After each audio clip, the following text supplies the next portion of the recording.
Focusing on the negative consequences of not taking action can be much more powerful than just focusing on the positives. Maybe you're excited to meet with your boss or your important client, but is it the excitement that drives you out of bed in the morning? More likely, it's the desire to avoid the consequences of running late. Depending on the nature of your big why and your unique perspective, there is a combination of motivations that will push you past your own threshold for taking action. Everyone is different, and there isn't a single answer that works across the board. The key to igniting emotional rocket fuel is finding the combination that works for you. This process requires a bit of self-discovery. If you just recently identified your big why, knowing how to best motivate yourself to take action is a learning process. Sometimes the factors that are most effective in getting us to cross the threshold and take action aren't what we originally assumed they would be, and we need to rewire our thinking a bit to stack our emotions in a different way. Many people naturally focus on the positive outcomes they want from their big why, but often they make more progress when they shift their focus to include thoughts on the negative outcomes for not taking action.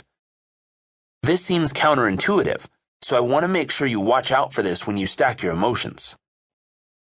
If you find yourself not taking action because you tend to focus on pleasure, you might need to add in some thoughts on pain to use as your own personal leverage. If you're excited about taking action towards your big why, that's great. But is it enough to ignite the emotional rocket fuel to keep you highly motivated every single day? Or will you feel like hitting the snooze button once in a while? Make yourself think about the painful outcomes that could result from not taking action, even if it's an unpleasant thought. For example, what are you going to miss out on by not taking action? What opportunities are you throwing out the window? How will you feel knowing you didn't reach your goal simply because you chose not to take action? These thoughts aren't as fun as focusing on the pleasant outcomes that could result from taking action, but they can certainly help motivate you and remind you of your big why. The key is to find the right balance of motivational factors for both pursuing pleasure and avoiding pain. Live it, challenge. Refer back to the lists you created in the emotional stacking exercise.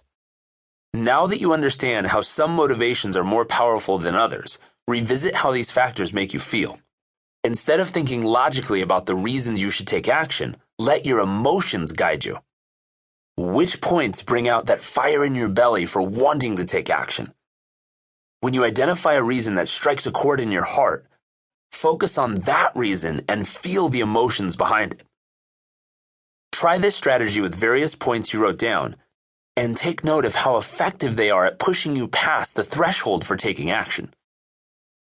Once you're able to find the point that moves you emotionally, look for the next and stack it on top of the first. As you stack one on top of the other, you should feel your emotional rocket fuel increase. Repeat this process until you find yourself unable to avoid action any longer and are driven to take action now.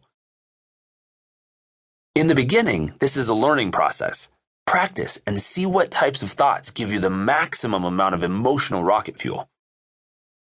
Now that you have identified how to stack your emotions, you need to focus on doing it every single day to stay motivated.